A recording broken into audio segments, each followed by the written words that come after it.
Who knew that there could be a child serial killer? Like, aren't children's brains supposed to be like underdeveloped to the extent that they are not supposed to have the capacity to carry out murder? Talk less of a serial killer. But in today's case, we're going to be talking about a particular child. I do not want to call her special because this is like not a good thing. So I would like to use the word special for things that are positive. Like you have a positive charisma or a positive behavior more than every other person. So we're going to be talking about 11-year-old Mary Bell. So Mary Bell was born on 26th of May 1957 to her mother called Betty. Her mom was hardly ever around, and when she even gave birth to Mary, she told the doctors that she does not want her child and she wants the child dead and she wants the child gone or whatever. But after a particular time, she was laying on the bed and she just decided, okay, I'll just have my child. Like, this isn't even something like a toy, or so you can't just sit down and decide, oh, I want my child or I don't want my child. Like, this is a literal human being we're talking about here. So Betty left the hospital with Mary and was basically raising her child. So Betty, which is Mary's mother, was actually termed accident prone. Like, a lot of people always said that she overdosed on sleeping pills and she would always find herself injured. Like, in like a week she could come out with like 3 injuries and say, oh, I was just cutting onions and then I got this scar, or oh, I have this bruise on my head because I fell down the stairs. So I don't know how that is possible, but I guess it is. But she was always accident prone. She was always having accidents for some weird reason. So Betty's sister actually noticed this and she was also trying to make some extra cash through Betty. I think their family was local, because I don't know how you are going to do what I'm just about to say. Unfortunately for Mary, Betty, her mother, would abuse her mentally, physically, and Mary still grew up to love her mother nevertheless. So according to what happened, Betty's sister actually tried selling Mary to a family that had no child. They were trying to have children for a very long time, for like a period of 10 years, and it wasn't possible. So Betty's sister tried selling Mary to that particular family. And in the process of the exchange, Betty found out and stopped the whole process and had a little argument and fight with her sister and eventually threw her sister out of the house. So Mary started school, kindergarten, going up the whole grades of school, and I think she got to elementary or primary school, whatever they call it over there in the US. And in the process of Mary and one of her friends around the neighborhood walking to school, her friend that she usually walks with got hit by a bus. So which means that Mary actually experienced death firsthand at a very young age, right in front of her eyes. And it was said that Mary changed after this. It affected her psychologically and mentally. Like, she just couldn't see life the same way, because after that particular accident, waiting for her friend in the classroom, seeing a lot of people gathering around her friend, thinking her friend was going to come back to her and she was going to be walking to school every day, she got the news that her friend was dead. Mary did not really understand the meaning of the word dead at that time, but she knew that what people were trying to tell her was that she was never going to see her friend again. And this actually really, really affected Mary, and she started misbehaving. She started acting very strange after that point in time. So some years went by and Mary was still acting very strange after her friend's death. And there was a time that 3 girls reported to their parents that Mary was choking them at the playground. Like, they were done swinging and Mary wanted to use the swing also, but when they didn't let her at the exact time that she wanted to, because they were trying to explain to their parents that they were already on the swing first before Mary came towards them and said that she wanted to swing, and they were like, okay, when we're done, you just use the swing, but Mary grew impatient and started choking the 3 girls. I'm even trying to imagine how this could have happened, but I'm seeing no image in my head, to be honest. It's like, did she just pack the three of them together and start choking them with her two hands with someone in the middle, or like did she do it one by one and they were just standing and looking at Mary? Well, I mean, you know, they were young, so they could have, and maybe Mary was a bully. I really do not know or understand or can picture the image in my head, to be honest. So after the parents found this out, they reported to the police, and the police just tried to settle everything out and let Mary off with a stern warning. There was also another boy in Mary's school that fell down the stairs, and you know, it was just termed as an accident and whatever, but the boy actually told his parents that, like later on, that it was actually Mary that pushed him off the stairs. But the parents were probably thinking that probably, you know, he was a really playful boy, and you know, probably he was playing with Mary and then he mistakenly fell down the stairs. So he's just thinking that Mary pushed him off the stairs. On the 26th of May 1968, a 4-year-old boy called Martin Brown's body was found in an incompleted building. And this was a very, very sad case because it was two boys that were playing near the woods, because the neighborhood area, you know, it was really safe. The only people that could be found in the incomplete building were the workers that were still trying to complete the building, because there were two buildings and they were just, you know, shuffling between the first one and the second one. So at that particular day, they were in the second one, so nobody really paid attention to the first one. And it was said that Martin actually shared some cookies with some of the workers, which, like, you know, warmed their hearts, and he also gave them some milk, some cookies, and you know, they were just happy and like, you know, like, good boy, you know, and then just let him go like always, because it was said that a lot of kids that were around the area always loved the construction men, because they would just look at them and be like, oh, that's so cool, you know, I would love a job like this when I get older. I would love to climb buildings, I would love to, you know. So they always found the construction men very amusing, so they would always buy cookies, or sorry, go home and then get cookies from home or wherever to give to some of the construction workers, with the permission of their parents, of course. So when the two kids saw this body, they ran to the construction workers in the second incomplete building, and they reported that they saw their friend on the floor and he was not moving. The construction workers come to the first incomplete building to try to see what was going on, and they just see that there's a boy laid dead on the floor. So the first thing that they did was that they called the police, and the police came and they just saw that this boy was actually dead, and they found tablets on the floor, aspirin tablets. So they just assumed that the boy must have taken the tablets from his home and overdosed on it, and you know, it was just like in death, like by the drugs. There was also dry blood and saliva coming out from his mouth, so the police just termed this as an overdose. So unknowing to the police, in that incomplete building, there was like a hole on the second floor of the building, like a tiny hole that goes in through the wall. So it's like you could just stay in the walls and peep through a very tiny hole, but the entrance to be let in with your body is very huge, which was like on the other side facing the building. So she entered through the building and she turned in. So the only people that will be able to see her are probably the people that knew she was there, or they just mistakenly saw her eyes. So Mary was seeing everything that was going on when the boys found Martin, when they called the construction, and when the police also came. And before all this happened, when she killed Martin, she went to call her friend Norma Bell. Norma Bell is not related to Mary Bell in any way. They just had the same surname. So it kind of sounded like, or sounds like they were related, but they were not. It was just by chance. So she had called Norma Bell to show off on what she did to Martin. And so when she heard that the construction workers were coming, they ran into the hole of the incomplete building and they just stayed there while listening and watching everything that was going on in this building.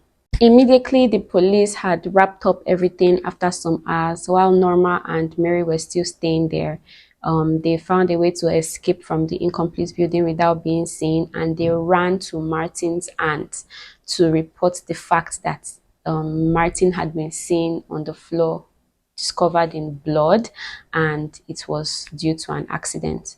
Martin's aunt was confused, she was shocked, so she ran to the scene of the investigation and she saw her nephew dead. As if Mary had not done enough, she did not just stop there. After the whole scene and the whole town knew about what happened, Mary would always go to Martin's aunt's door with Norma, and she would ask her very, very hurtful questions.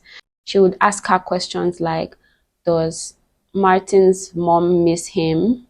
How do you feel about Martin's death? And just very weird questions that keep on hurting the aunt. So after like a week of Norma and Mary still coming to Martin's aunt's house, she would just stop answering the door because she was like, I'm not going to like tell these kids off because they are still kids and I'm sure they do not understand what is going on, but like, you know, these questions that they are asking is just too hurtful for me to answer, and I just don't want to see their faces or anyone in the age range of Martin at that point.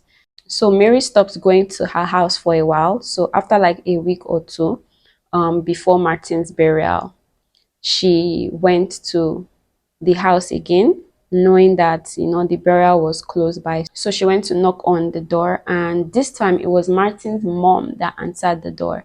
And she opened the door and she was like, oh, hi, like, what's your name? You know, Mary said her name and she was just trying to be nice to Mary and whatnot. Then Mary asked, I want to see Martin. And the mom was like, oh, Martin is dead, with like a very sad look on her face. And Mary was like, oh, I know, I want to see him in his coffin.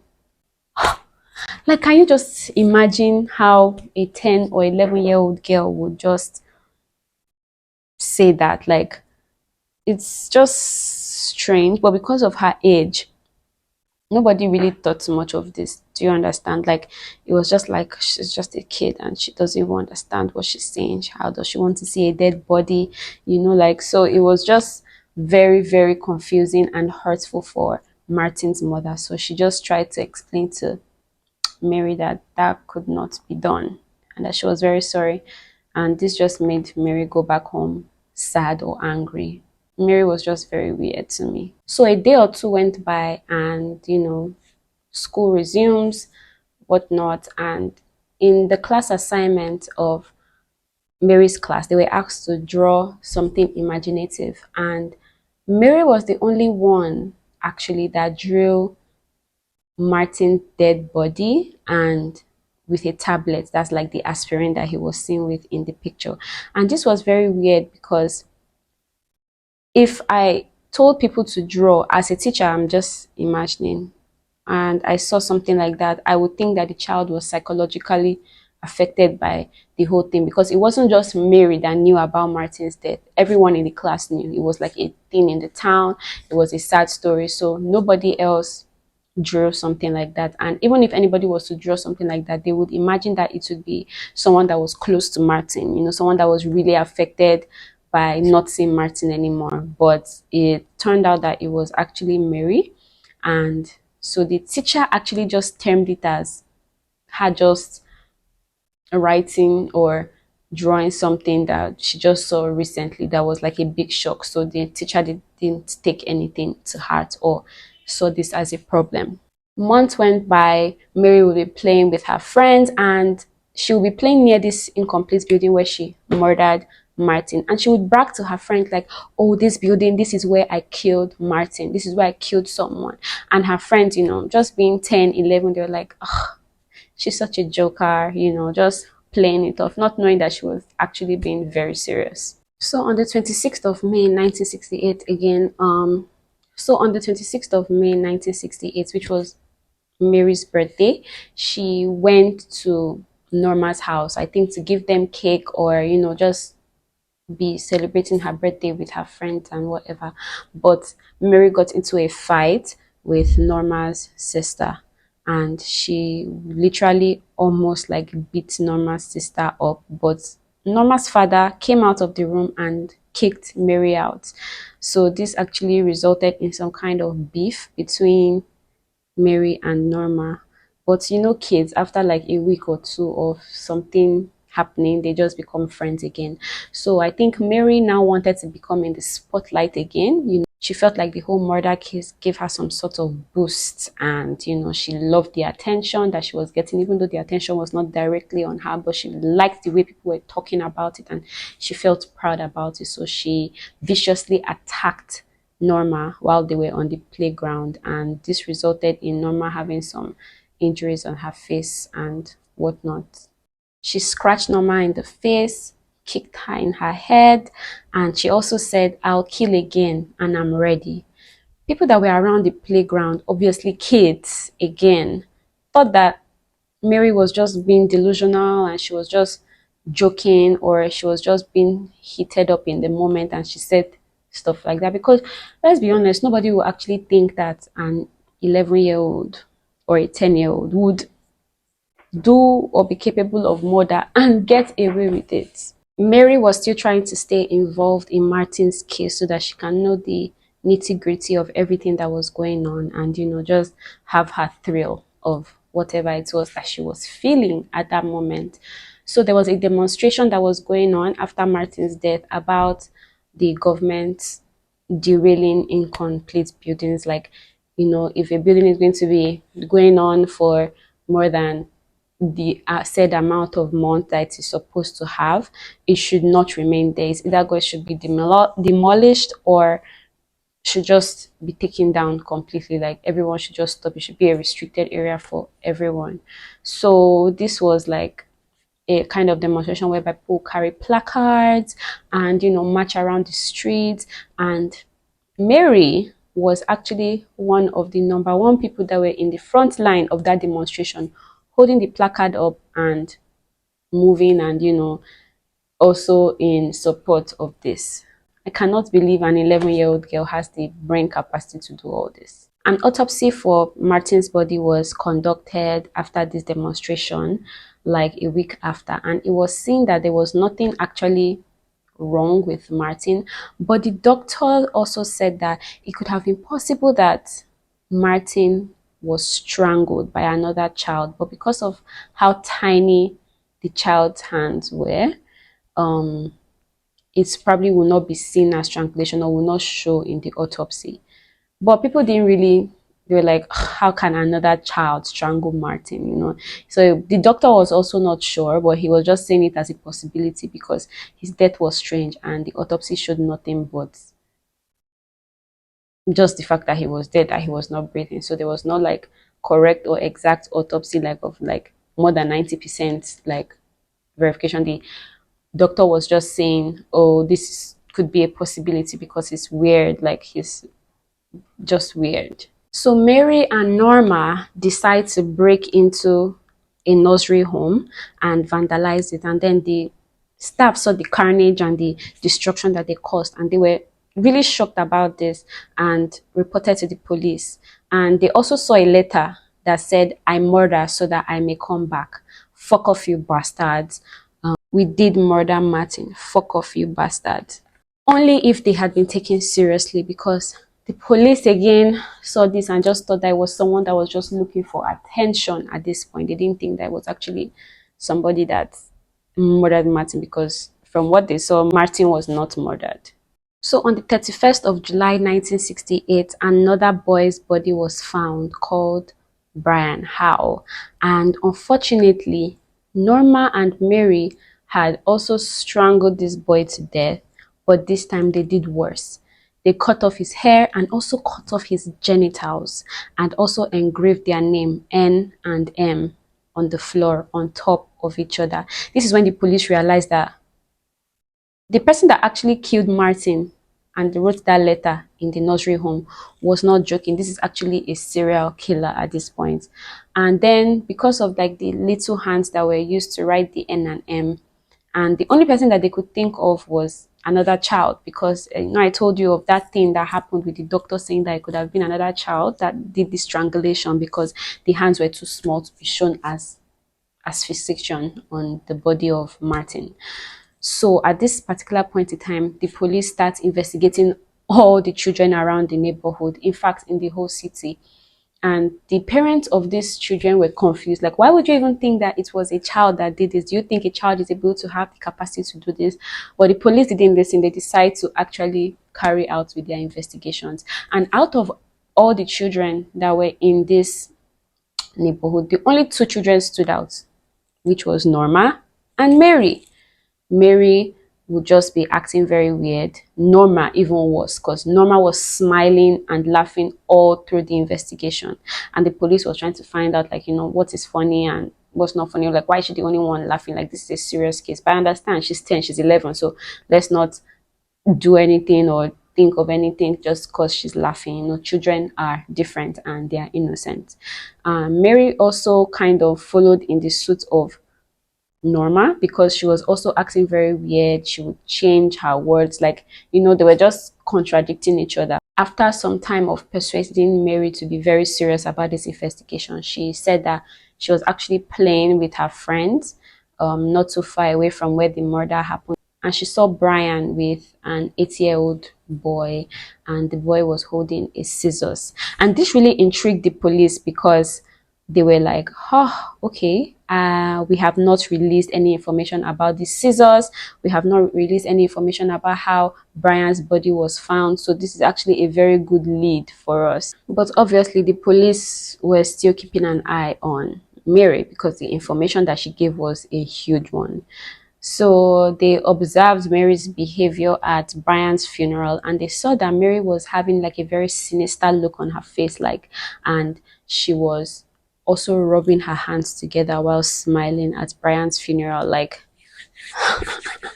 which is very weird, because that's like movie type of shit. Like, when evil stepmother does something or a witch does something, and then they are rubbing your hand, or like Mojo Jojo in Powerpuff Girls. Like, that's like she's just copying like a movie that she had watched. That's actually what some police officers thought at the time, to be honest, because why would you be doing that at a funeral, for crying out loud? And obviously the police knew that they were not going to get any information out of Mary, so they decided to question her bestie again, which is Norma. And they questioned Norma like about 3 times, while making her think that they already know what happened.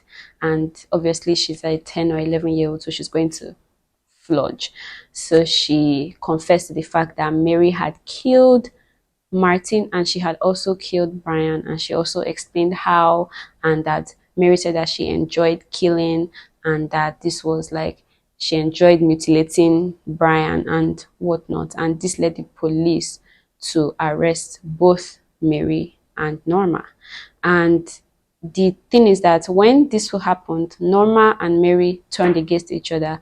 They were blaming each other. I didn't do it, you did it. I didn't do it, you did it. And then at a particular point in time, Norma's parents came to the police station and said that it's not possible for Norma to have done something like that, because Mary had also come to their house and shown violence on Norma's sister.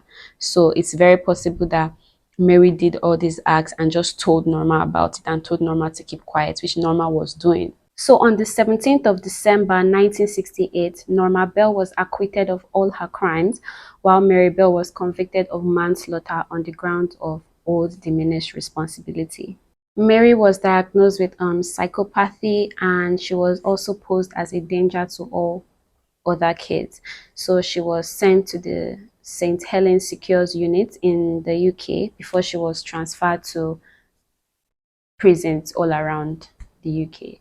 And Mary's mother actually made some cash from Mary going to jail, because she will be selling stories, selling colored books, colored writings, and notes even that she would say that Mary wrote before she went to prison, and that Mary wrote before she convicted or committed the murders that she did, which was very weird and very sad for a mother to do to her own child.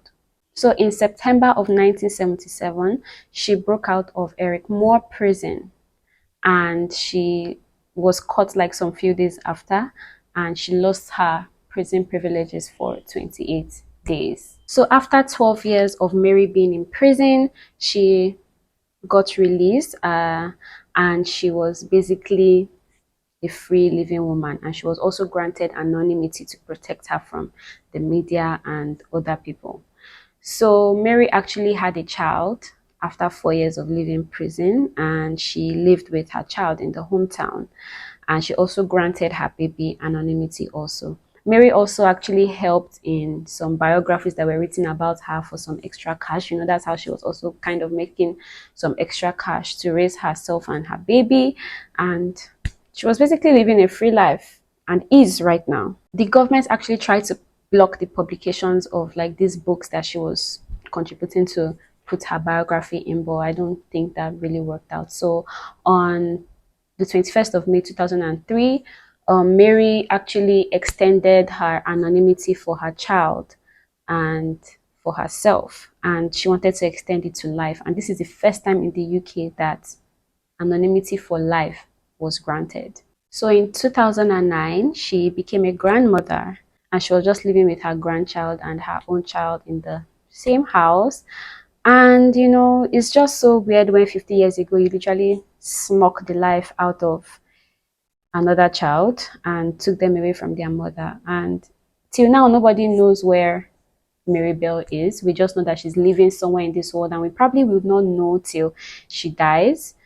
So yeah, that's the story of Mary Bell. Thank you guys for listening into the end. I hope you enjoyed this video, and don't forget to leave a loving comment or message and subscribe, like, follow my socials. Have a nice day.